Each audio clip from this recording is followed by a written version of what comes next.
इस दुनिया में जिसमें हम रहते हैं, हर तरह के लोग हैं। कुछ अच्छे हैं, कुछ दुष्ट हैं, कुछ रचनात्मक है, कुछ मेहनती होते हैं। हमारे पास उनमें से कुछ को छोड़कर सब कुछ है। हमारे पास बुरे लोग हैं और आज के इस वीडियो में हम उनमें से कुछ बुरे लोगों के बारे में बात करेंगे। आज हम जानेंगे क्या हुआ जब इन बुरे लोगों का इंटरव्यू लिया गया और जो बातें उन्होंने की और बताई वह आपके होश उड़ा देंगी। मेरा विश्वास करें, आप उनमें से किसी को भी चूकना नहीं चाहेंगे। आइए इस पहले इंटरव्यू की ओर बढ़ते हैं। एलीन वार्नोस। एलीन को पहली महिला सीरियल किलर कहा जाता है। उसे नहीं लगता कि उसने कुछ भी गलत किया है और यह कुछ ऐसा है जो बहुत डरावना है। आपको यहाँ बताती चलूं कि जब उससे पूछा गया कि क्या वह मानती है कि वह एक सीरियल किलर है या नहीं, तो वह क्या कहती है? हाँ, मैंने बस उन लोगों को गोली मार दी, उनकी बेइज्जती की, बूम बूम बूम। पर मैंने उनके जिस्म को काटा नहीं। और उसने कहा कि मैंने सारी दुनिया में सबसे जघन्य अपराध किए हैं। फिर इंटरव्यूअर कहता है कि आपको 7 लोगों की हत्या का दोषी ठहराया गया है। हर कोई आपके द्वारा मारे गए इंसानों को देख रहा है। 7 आदमी, 7 अजनबी। क्या यह आपको सीरियल किलर नहीं बनाता? इस पर वह कहता है कि मैं उन्हें हर दिन तो नहीं मारता था। यह अगला साक्षात्कार परेशान करने वाला था। इस आदमी का नाम पेरिस बेनेट है। यह व्यक्ति, जिसे 13 वर्ष की उम्र में दोषी ठहराया गया था अपनी बहन को जान से करने के लिए, तभी से वह आजीवन कारावास की सजा काट रहा है। उसने कहा कि उसने ऐसा इसलिए किया ताकि वह अपनी मां पर पलटवार कर सके और उसे बुरा महसूस करा सके। यह बहुत ही घटिया सोच थी। अपनी मां को अधिकतम पीड़ा पहुंचाने के लिए इसने अपनी ही बहन को मार दिया, जिसका प्रभावी अर्थ यह था कि इसकी मां ने अपने दोनों बच्चों को एक ही बार में खो दिया था। उस कातिल का कहना था कि वह अपनी बहन से बहुत प्यार करता था, पर यह शायद ऐसा था कि जैसे आप एक अंधे को कहें कि लाल कलर को देखकर बताएं प्यार क्या था। शायद वह जानता ही नहीं था, इसीलिए इसने ऐसा घिनौना काम किया था। अगला इंसान जिसका इंटरव्यू लिया गया, उसका नाम था स्टीफन मैकडैनियल।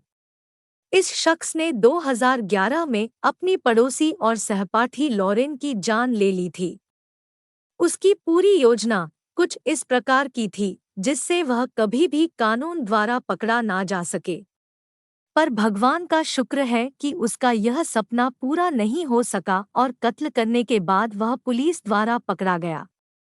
जिस दिन पुलिस को उस औरत का शव मिला, तो पुलिस ने आसपास के लोगों का से पूछताछ की। पूछताछ के दौरान वह ऐसा बिहेव कर रहा था कि जैसे उसे मरने वाले की बहुत चिंता हो, पर उसे पहले से ही पता था कि उस औरत का कत्ल उसी ने किया है। पुलिस इस बात का पता लगाने की कोशिश करती है कि आखिरी बार उसे किसने देखा था, कौन कौन उससे मिलने आया था। तभी पुलिस को पता चलता है कि मरने से पहले उसने एक ईमेल एक आदमी को भेजा था, जो उसका अंतिम मैसेज था। इसके बाद क्या हुआ, किसी को कुछ भी नहीं पता था। पुलिस दुश्मनी के एंगल से भी जांच कर रही थी, क्या कोई था जो उसे चोट पहुंचाना चाहता होगा। कोई नहीं जानता था कि वह कहाँ गायब हो गई थी। पुलिस को अब लग रहा था कि शायद वह बाहर वॉक के लिए पार्किंग एरिया में गई, जहां किसी ने उसको पकड़कर मार डाला था। पर यह घिनौना काम आखिर किया किसने था, क्योंकि उस औरत के पड़ोसियों का कहना था कि लॉरेन एक बहुत ही अच्छी औरत थी, उसका कोई भी दुश्मन नहीं था।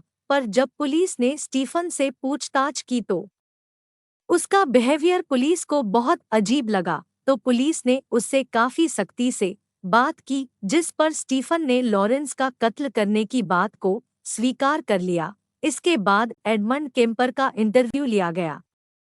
शुक्र है अब तक ये सभी लोग बंद हैं और जेल में हैं, क्योंकि वे बाहर रहने के लायक नहीं हैं।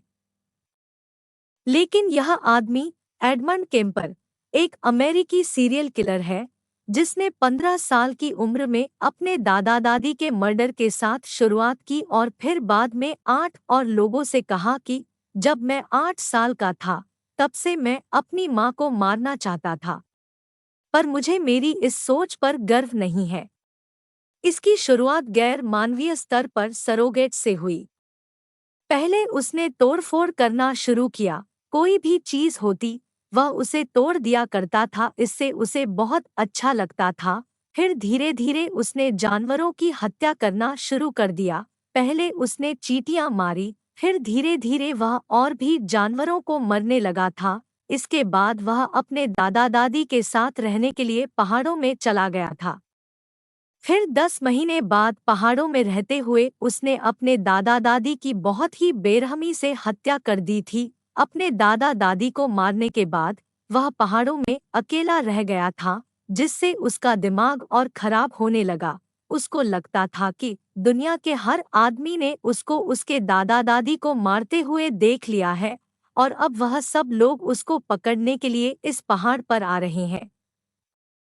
उस पहाड़ पर जो कोई भी घूमने आता और वह अगर उसकी तरफ देखता तो उसको लगता था कि वह सब लोग उस पर हंस रहे हैं, उसका मजाक उड़ा रहे हैं। उसका मन करता था कि उन सभी लोगों को मार के इस पहाड़ में दफना दे। अगले इंटरव्यू की ओर बढ़ते हुए अब हम एडवर्ड एडवर्ड्स उर्फ द हुक मैन के बारे में बात करते हैं। यह आदमी सबसे बड़े धोखेबाजों में से एक था, फिर भी उसने अपना तरीका बदल लिया और सीरियल किलर बन गया। ये दो बहुत अलग चीजें हैं। बस इस आदमी का इंटरव्यू सुनने तक प्रतीक्षा करें। वह अपने द्वारा किए गए सभी अपराधों को स्वीकार करता है। वह अपना हाथ लेकर डफल बैग के अंदर डालकर सिगरेट ढूंढने की कोशिश करता है।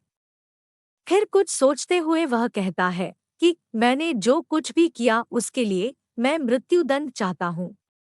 मैं नहीं चाहता कि मैं लंबे समय तक जेल में रहूं, क्योंकि मेरी तबीयत ठीक नहीं रहती है और अब मैं और तड़पना नहीं चाहता हूँ। चलिए अगले इंटरव्यू की तरफ बढ़ते हैं, जो एक नाइट स्टॉकर है जो रात में लोगों का पीछा करके उनको मार देता था। नाइट स्टॉकर के नाम से जाने जाने वाले इस व्यक्ति को हत्या के लिए दोषी ठहराया गया था और जब उसका इंटरव्यू लिया गया तो उसको अपने किए गए कार्यों पर जरा भी शर्मिंदगी महसूस नहीं हो रही थी। उसे कोई पछतावा नहीं था। सिर्फ इतना ही नहीं, बल्कि अब तक की सबसे डरावनी बात तब थी जब उसने स्वीकार किया कि वह और भी बुरा है। इंटरव्यूअर उससे पूछता है कि आप बुरा होना स्वीकार करते हैं, रिचर्ड? इस पर वह कहता है कि हम सभी किसी न किसी रूप में बुरे हैं, क्या हम नहीं हैं? हाँ, मैं दुष्ट हूँ, लेकिन 100% नहीं, लेकिन छोटे स्तर पर मैं बुरा हूँ। हमारी सरकारी बड़े बड़े अपराध करती है, पर उनको कोई भी कहने वाला नहीं है, कोई उन्हें पकड़ नहीं सकता।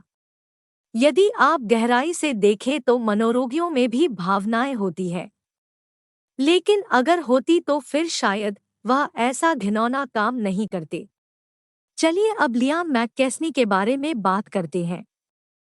हो सकता है कि मैंने उस अंतिम नाम का उच्चारण गलत कर दिया हो, लेकिन 2016 में लियाम और उसके दोस्तों ने फैसला किया कि वे अमीर बनने के लिए एक मास्टर प्लान बनाते हैं।